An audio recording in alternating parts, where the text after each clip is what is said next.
आनंद के कुछ सूत्रों की हम चर्चा करेंगे। सबसे पहली बात, जीवन के प्रति एक सम्मान का भाव। यदि यह भाव हमारे हृदय में नहीं है, हमारी धारणा लाइफ नेगेटिव है, तो जीवन कभी भी आनंदपूर्ण नहीं हो सकता। और दुर्भाग्य की बात यह है कि हमारी सभ्यता, संस्कृति, हमारी नैतिकता, धार्मिकता, परिवार, समाज, शिक्षा प्रणाली, हम सबको लाइफ के प्रति एक नेगेटिव एटीट्यूड सिखाते हैं। ईसाई कहते हैं कि हमारे पूर्वजों ने, आदम ईव ने पाप किया था, परमात्मा की आज्ञा नहीं मानी थी, इसलिए उनकी सजा हम आज तक भुगत रहे हैं।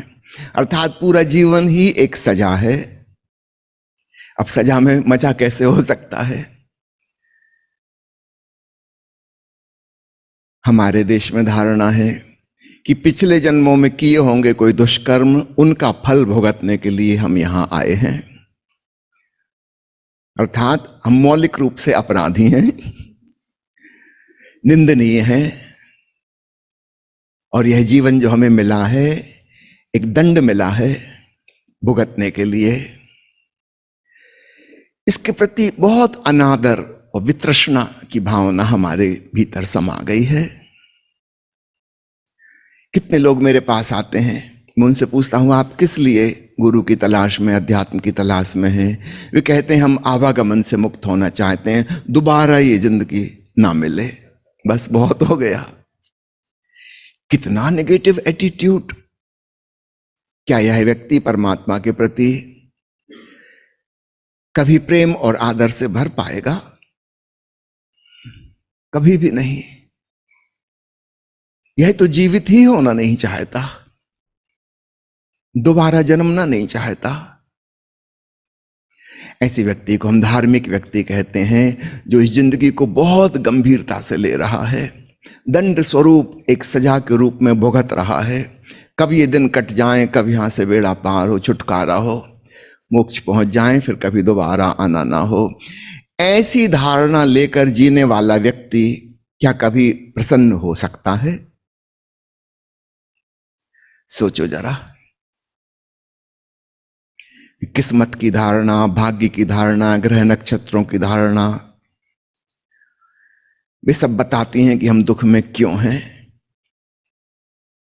ज्योतिषी समझा देते हैं ये तुम्हारी किस्मत में नहीं, आप फला फला तारीख को पैदा हुए थे, वो डिजिट ही ऐसी है कि अब आपको परेशान ही रहना पड़ेगा।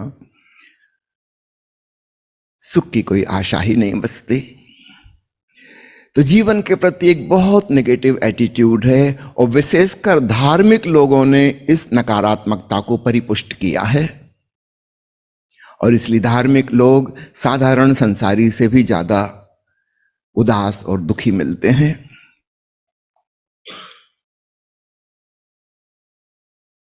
आप किसी साधु महात्मा के पास जाएं और वो चुटकुला सुना रहा हो और हंस रहा हो, और उसके आसपास बैठे लोग हंस रहे हों, आप वहां से उठ के वापस ही चले जाएंगे।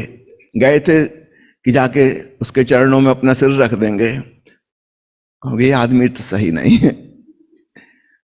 इनको तो हम ही कुछ उपदेश दे दें, ऐसे योग्य हैं ये, इनको तो सलाह की जरूरत, इनसे क्या खाक सलाह मांगे।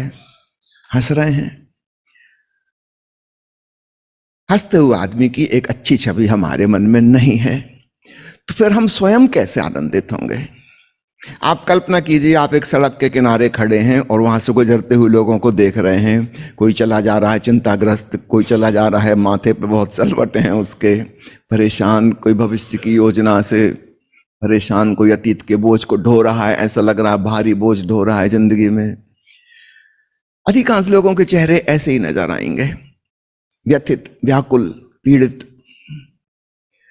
और एक आदमी प्रसन्न जा रहा हो, यूं ही मुस्कुरा रहा हो, और उसके संग साथ भी कोई नहीं है कि किसी से कोई बातचीत हो रही है, ऐसे ही। और आप उसको रोक के पूछेंगे भाई मुस्कुरा क्यों रहे हो? कोई ऐसी कोई कारण नहीं है। सबसे पहला आपका शक क्या जाएगा? इस आदमी का दिमाग खराब है। वो दुखियारे लोगों को देख के, उदास चिंतित लोगों को देख के हमको कभी नहीं लगा कि इनका दिमाग खराब, क्योंकि हमारा भी वैसे ही है। ये अपने बिल्कुल सहधर्मी लगते हैं, अपनी ही जात के हैं। ये आदमी उत्सव हमार जाति आनंद हमार गोत्री, ये सही नहीं लगता। जरा सोचो, आपके पति या आपकी पत्नी सुबह से उठ के हंसने लगे बिना किसी कारण के, आप क्या करोगे? आप जल्दी से डॉक्टर को फोन लगाओगे कि एम्बुलेंस भेजो, कुछ गड़बड़ हो गई।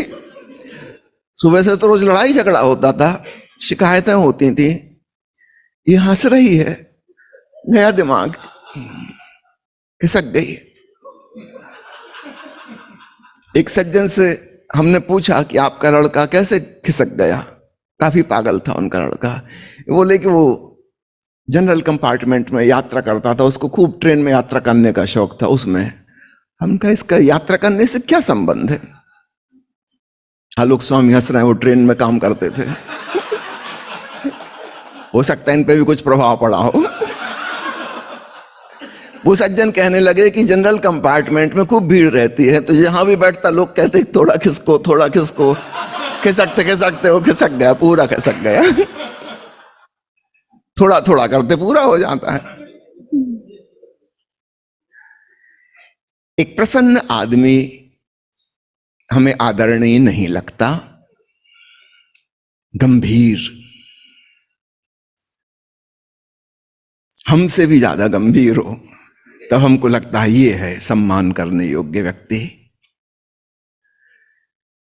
सावधान, अगर ऐसी धारणा हमारे मन में है फिर हम कभी भी प्रसन्न चित्त ना हो सकेंगे, क्योंकि हमारे मन में जिस चीज का सम्मान है वो चीज विकसित होगी, और जिस चीज का हम अपमान करते हैं, निंदा आलोचना करते हैं, वो गुण हमारे भीतर विकसित नहीं होगा। सिंपल सा फार्मूला है।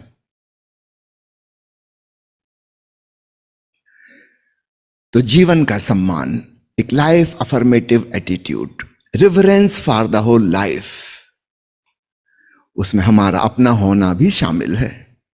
आत्मसम्मान से भरे, आत्मनिंदा से नहीं, सेल्फ कंडमनेशन से नहीं। दूसरी बात आपसे कहना चाहूंगा, सृजनशील बने, बी क्रिएटिव।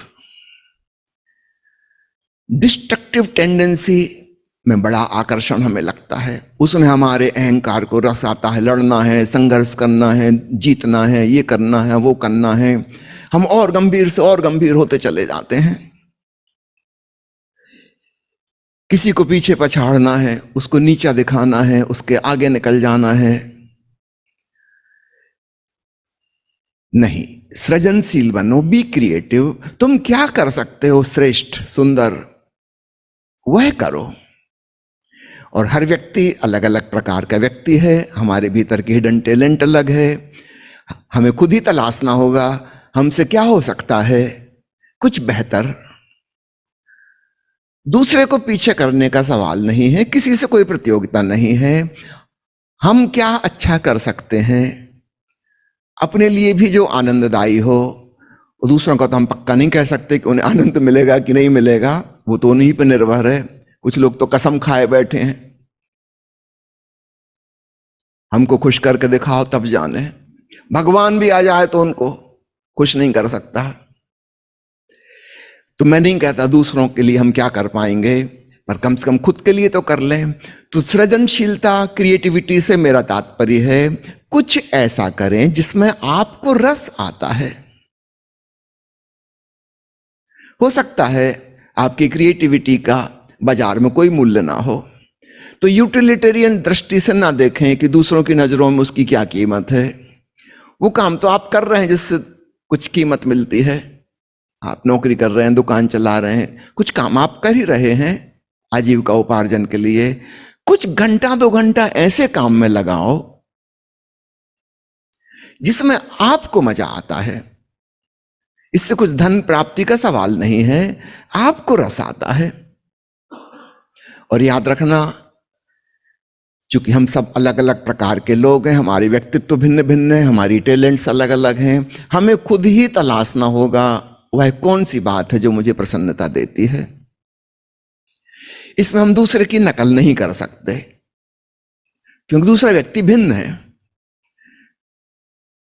कल रात को हम पैदल चलने गए थे, कई मित्र हमारे साथ जा रहे थे। एक महिला आके शिकायत कर रही थी कि मर गए हम तो, 4.5 किलोमीटर रात के अंधेरी सड़क में, वहां सांपों का डर जंगल में। हम कहा बीच में से लौट क्यों नहीं आई? बोली लौटते कैसे अंधेरे जंगल में अकेले? वो तो जहां तक आप जा रहे हैं पूरे ही जाना पड़ेगा। दूसरे के पीछे जाने में हमेशा ये मुसीबत है। हो सकता है उसको जाने में आनंद आ रहा हो, वो उसका रस हो सकता है। हम दूसरों का अनुकरण नहीं कर सकते जीवन में, हमें खुद ही तलाशना होगा हमें किस चीज में रस आता है। और वो भिन्न भिन्न बातें हो सकती हैं। और कम से कम हम अपना इतना आत्मसम्मान करें कि जिस चीज में हमें मजा आता है उसे हम करें। और यह प्रत्येक व्यक्ति के लिए संभव है। हो सकता है यदा कदा आपको थोड़ा सा विद्रोह करना पड़े, उसके लिए तैयार रहना। क्योंकि जिस ढांचे में हम जी रहे हैं परिवार के और समाज के, जरूरी नहीं है कि लोग आपको सपोर्ट करें, बाधाएं भी पहुंचाएंगे। ये क्या कर रहे हो, क्या जरूरत है, इससे क्या लाभ होगा? तुम कहना भाई लाभ हाव नहीं होगा, मगर हमको मजा आता है, वो भी कोई कम लाभ है क्या? एक पति पत्नी का खूब झगड़ा चल रहा था, तलाक की नौबत आ गई थी, तो मेरे पास आए थे सलाह लेने। मैंने कहा मुझे एक बात बताओ, पति से पूछा कि तुम कब खुश थे? उसने कहा शादी के पहले। सिंपल सा जवाब है, सबसे वही मिलता है। उसकी बीवी से पूछा तुम कब प्रसन्न थी अपनी जिंदगी में? उसने भी वही कहा शादी के पहले। अच्छा, हमने पति से पूछा कि शादी के पहले आप ऐसा क्या करते थे जिसमें आपको बहुत खुशी मिलती थी? कहने लगा मुझे फुटबॉल खेलने का शौक था, 2 घंटे 3 घंटे फुटबॉल के मैदान पर पसीना पसीना होकर जब आता था, स्नान करता था, खाना खाता था, बड़ा मजा आता था। मैंने कहा क्या आपकी बीवी ने आपको रोका है फुटबॉल खेलने से? तब वो सोच में पड़ गया, बोले नहीं। मैंने उसकी पत्नी से पूछा विवाह के पूर्व कौन सी गतिविधि थी जिसमें आपको खूब प्रसन्नता मिलती थी? वो कहने लगी मुझे सितार बजाने का शौक था, और फिर मैं तबला भी सीख रही थी, घंटा भर की क्लास होती थी और फिर घंटा भर मैं रियाज करती थी। ये 2 घंटे मेरे जीवन के बहुत रसपूर्ण घंटे थे। मैंने कहा कि आपके पति ने मना किया है आपको सितार तबला बजाने का? बोले नहीं, इनको तो पता भी नहीं है, मैं तो सितार तबला मायके से लाई भी नहीं। हम कहा क्यों नहीं लाई? दहेज में अपने बाप को लूट लाई, वो सितार तबला क्यों छोड़ आई? वहां क्या कोई बजाता है उनको? बोले नहीं, वो तो पड़े हैं, चूहा खा गया होगा तबला, तो अब इतने साल हो गए। मैंने कहा भाड़ में जाए वो मायके वाले, अब तुम यहां नए खरीदो पति के पैसे से, और एक टीचर ढूंढो और म्यूजिक सीखना शुरू करो। और उन पतिदेव से कहा कि आप फुटबॉल खेलना शुरू करो, आप अपनी मित्र मंडली वापस खोजो। अगर सबकी शादी हो गई है तो भाड़ में जाने दो, कुछ कुंवारे लोग अभी भी खेल रहे होंगे वहां। अपने जूनियर के साथ उनके कोच बन जाओ। वो कहने लगी ये तो बड़ा मजा आएगा। मैंने कहा आप 3 महीने ये करके देख लो, इसके बाद आप मेरे पास आना, अगर फिर भी आप दुखी हो तो मैं आपको तलाक की हाँ कह दूंगा। 3 महीने बाद वो आए, इतने प्रसन्न थे। उनका हमने कभी सोचा ही नहीं था, हम दूसरे पर दोषारोपण लगा रहे थे कि इसकी वजह से मेरे जीवन में दुख है, जबकि बात यह थी कि हमारा जो सुख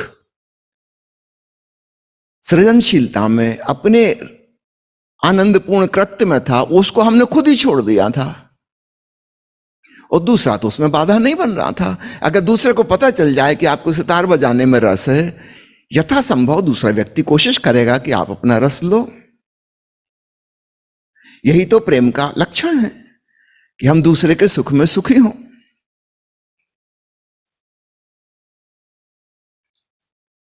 अगर उनकी आवाज असहनीय है, उनको गाने का शौक है, तो ऐसा करोगे एक साउंड प्रूफ कमरा बनवा दो, बाहर आवाज ना आए। मुल्ला नसरुद्दीन की बीवी जब भी रियाज करती थी शास्त्रीय संगीत का, वो जाके चौराहे पे, पास में ही था चौराहा, वहां जाके खड़ा हो जाता। तो लोगों ने देखा कि कई बार ऐसा हो चुका, जब भी वो रियाज करती, लंबे लंबे आलाप लेती है, आप यहां आके क्यों खड़े हो जाते हो? नसरुद्दीन कहता कि पूरा मोहल्ला देख ले कि मैं उसका गला नहीं दबा रहा, वो अपने आप ही चीख रही है। मैं कुछ नहीं कर रहा।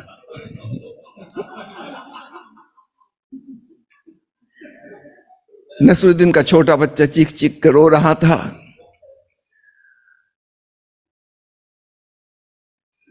नसरुद्दीन जब ऑफिस से लौटा, उसने कहा देखो बच्चा बेहाल हुआ जा रहा है रो रो के, तुम इसको कुछ लोरी वगैरह क्यों नहीं सुनाती?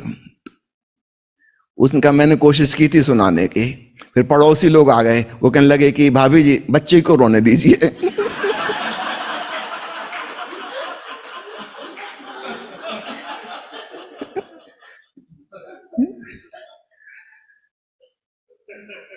अगर आपको गाना गाने में मजा आता है तो जरूर गाइए। हाँ, दूसरों पे हिंसा ना हो, साउंड प्रूफ कमरा बना लीजिए, उसमें करना क्या, खिड़की को डबल कांच की कर लीजिए, हो गया पर्याप्त।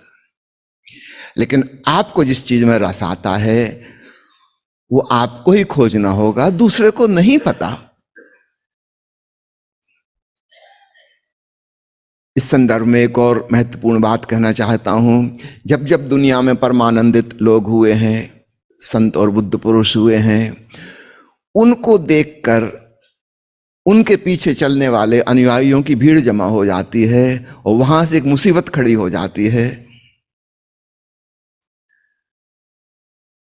उनको आनंद इसलिए मिला था कि वे अपने स्वधर्म में, अपने स्वभाव में जी रहे थे, और उनको देखकर हमारे मन में लोभ और वासना पैदा हो जाती कि हम भी ऐसा आनंद पालें।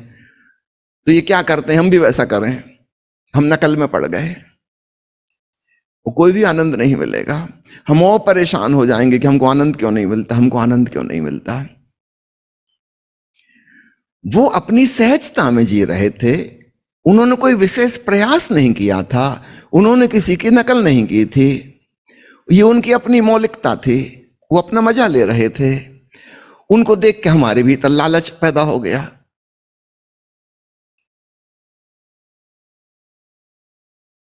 अब हम जो कुछ भी करेंगे वह एक कामना से ग्रस्त होगा। वो निष्काम कर्म कर रहे थे, इसलिए आनंदित थे। जब आप फुटबॉल खेल रहे हैं तो आप एक निष्काम कर्म कर रहे हैं, इससे कुछ मिलने वाला नहीं है। वो अलग बात है, हार जीत कुछ होगी, लेकिन वो गौण बात है, असली चीज तो अभी थी खेलने में ही। जब आप गीत गा रहे हैं, गीत गाना अपने आप में ही सुखदाई है, इसका सवाल नहीं है कि कोई अप्रिशिएट करेगा कि नहीं करेगा, कि क्या होगा, उसका कुछ लेना देना नहीं है। इस बात को समझिएगा, सृजनशीलता का आनंद उसी कर्म में है, उसकी कोई कामना नहीं है। कुछ हो जाता है एक अलग बात है, लेकिन वह कामना का हिस्सा नहीं है।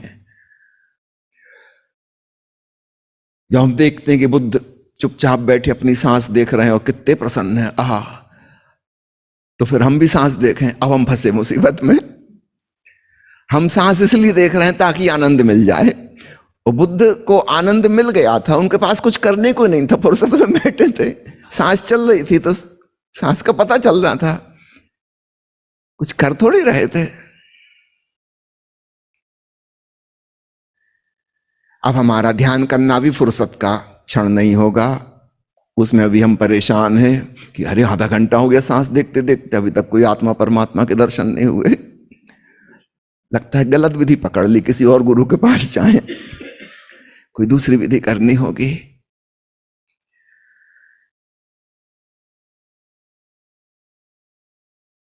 आनंदित व्यक्तियों के पास इकट्ठे हो गए अनुयायी अक्सर उनसे ठीक उल्टे होते हैं, और वे जो कुछ करते हैं उसका कोई भी परिणाम घटित नहीं होता, क्योंकि बेसिक पॉइंट ही गलत हो गया।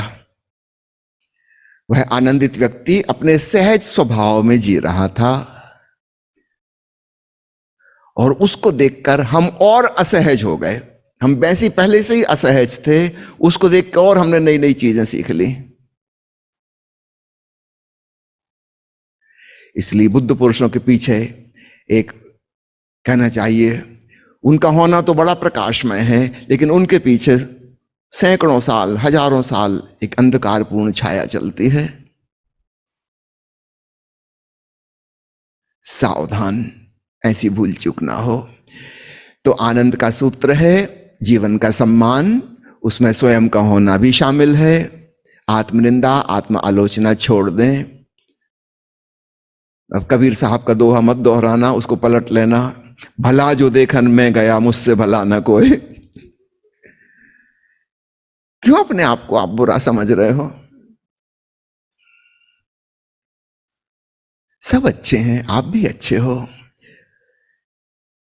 अपने स्वधर्म का भी सम्मान, जैसा मैं हूं, प्रकृति ने जो मुझे क्षमताएं दी हैं उनके अनुसार मैं जीऊं।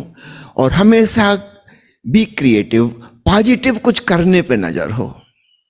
निगेटिव से कभी मत उलझना, क्योंकि उस उलझन में तुम और निगेटिव हो जाओगे। कोई है खराब तो रहने दो, उससे लड़ने की, संघर्ष करने की, जीतने की कोशिश नहीं करना। इस कोशिश में उसका तो कुछ नहीं होगा, वो तो खराब है ही, तुम और खराब हो जाओगे। और इस बीच में तुम्हारा जो समय बर्बाद होगा उसकी भरपाई कौन करेगा? लोग सालों साल गुजार देते हैं, उससे मिलेगा क्या? तुम्हारी जिंदगी कितने महत्वपूर्ण साल चले गए। तुम अपना मजा लो, अपने स्वधर्म में जियो, सृजनशील बनो।